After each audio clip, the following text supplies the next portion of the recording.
Hey, it's your most obsessed Square Bombs in the Best Room part-time Zelda enthusiast, Savi. In the year of I got as highly at 2023, I've been playing Zelda games for as long as I can hold a controller. I've twilighted that princess countless times, I've linked to the past plenty, and finished the cap over and over. Zelda games have always held a special place in my heart. I even got a Triforce tattoo and plan to get more based on the series. Yet one, a very recent game has captured my heart like no other has, and I'm sure many of you can say the same thing. The Legend of Zelda Breath of the Wild hits its 6th year anniversary. The sequel's Tears of the Kingdom comes out very soon, and more than likely the last major title from the Nintendo Switch. I want to take a look back and refine what made Breath of the Wild stand out before the sequel's release. This will be the first video of 3 uploaded before the release of Tears of the Kingdom. Breath of the Wild was teased back in 2013 during a Nintendo Direct for the Wii U. It was eventually announced for 2015 but was delayed and finally releasing on March 3rd, 2017 as a launch title from the Nintendo Switch and the final Nintendo published game for the Wii U. Upon release, it received critical acclaim across the board, winning multiple awards including Game of the Year. There's no f***ing doubt this game is great. I put close to 400 hours in this game, but man, that was back in 2017, 2018, so coming back in 2023, I totally forgot a lot, especially how to play. I don't remember the button layout, so I keep on dying as a result. I don't know how to get certain things anymore, how to parry, flare rush, where the horn statue is, do weapons really break this often, do we get golden poop for collecting all the seeds? Yes, I am not f***ing joking. As a result of collecting 900 seeds, we get golden poop that literally does nothing. So it genuinely feels like I'm playing for the first time again. In this first video, I'll mainly be focusing on the story, so spoilers ahead. This game's story is an interesting one. A blinding light and a mysterious voice tells Link to wake the f***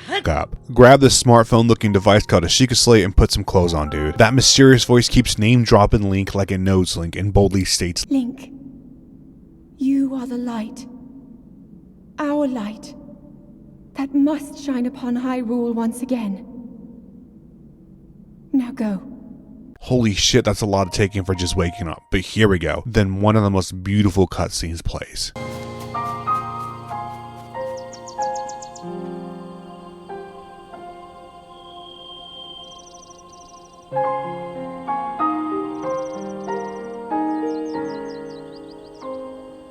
After messing around and talking to this random ass old man, Link awakens a tower that activates others across the world. That voice informs us that we've been in a medically induced coma in a cave for over 100 years now, and need to stop the beast before it's too late. That old man explains that Calamity Ganon is the one who brought Hyrule to its ruin 100 years ago. 100-year slumber, 100-year-old vet, things are starting to add up. After running around and collecting the runes, Stasis, Cryonis, Magnesis, and Remote Bond for this old man in exchange for his glider, Link meets this old man at a very familiar looking old temple.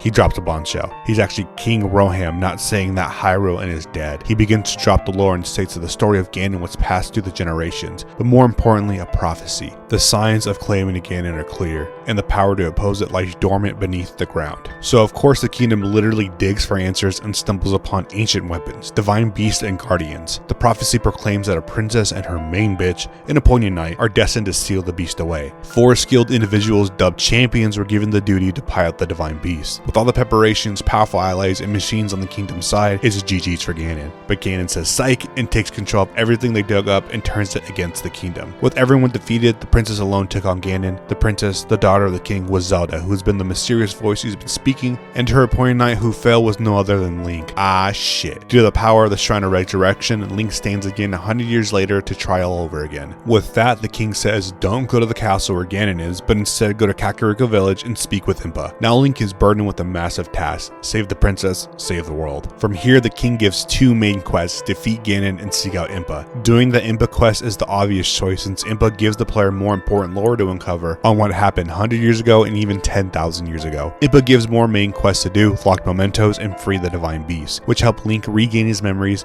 and help in the fight against Calamity Ganon. The other quest is defeat Ganon, the very last quest of the game. It is given to the player right away. Obviously the game doesn't expect you to head over there and specifically says go to Impa for the reasons I stated. But that's the beauty of Breath of the Wild. There's so much freedom and flexibility. You can do the final mission right away. Yes, the game wants to guide you in the right direction and still has its key tasks to complete, but the player isn't forced to do any of it right away. The game heavily encourages you to explore every nook and cranny there is. Do you see that massive mountain in the far distance? Go to it. See a group of goblins having too much fun? Blow them up. See that massive elephant? Start hiking to it. Yes, this might turn off some players from the game, but as a longtime Zelda fan, this is what I've been wanting. After speaking with Impa and meeting the very lovely Paya and obtaining those quests, Lock Memento, it's based on finding a location with the only hit being a single photo to regain memories for Link. The other is free the divine beast, and just how it sounds, there are 4 divine beasts: Varuta, Vamado, Varudania, and Va Naboris. There isn't any order to tackle these 4 beasts. For whatever crazy reason, I decided to tackle Ganon before all this. This was a terrible idea. I haven't played in years, got lost as f***, died too many times, barely had any hearts, armor, and weapons, but somehow I managed to get to the second blight,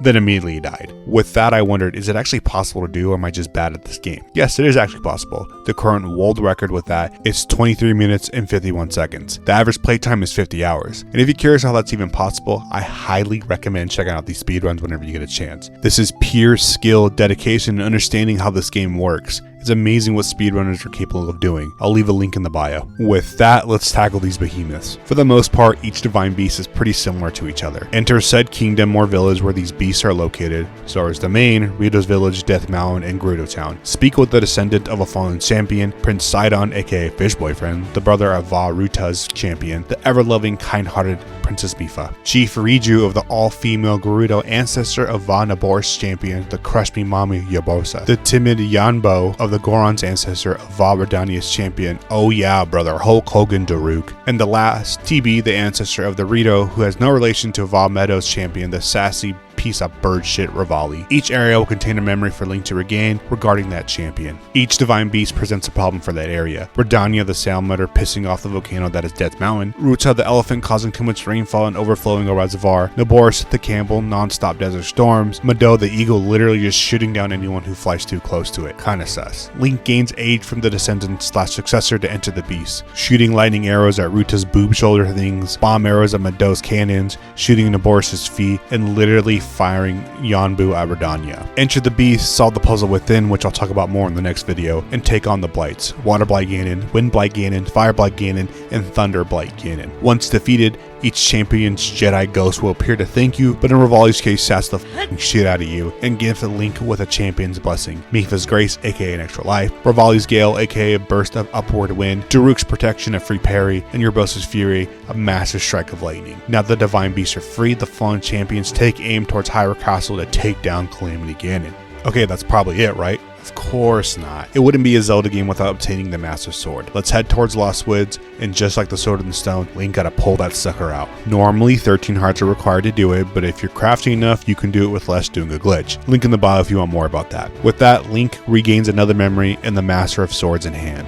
Fucking GG's for Ganon. As I mentioned, Hyrule Castle is kinda confusing at first. It even has its own unique map. Since we freed the divine beast and defeated all the blights beforehand, it will skip to the Calamity fight. Each beast will fire its laser to half Calamity's health, so a little bit of an easier fight. Again, spoilers ahead. Once Calamity is defeated, Link faces off Beast Ganon, and Princess Zelda gifts the light bow with light arrows to end this shit once and for all. Beast Ganon defeated, Princess Zelda and the world are saved once and for all. JK, guys, now we have a sequel just weeks away with even more problems to face. That is the story of Breath of the Wild. Some don't like this story since most of the events occurred already, and we're just resolving those issues 100 years later. I personally think that the story was handled very well and left just enough out for the player to fill in the blanks. That's something I've always enjoyed about Zelda games. Not everything needs to be spelled out for us. That's been the story of Breath of the Wild. What are your thoughts on the story? Do you enjoy it? Who's your favorite champion? Let me know in the comment section below. The next video will be focused on gameplay. This is Savi, and this has been The Vibes. See you in the next one. Laters.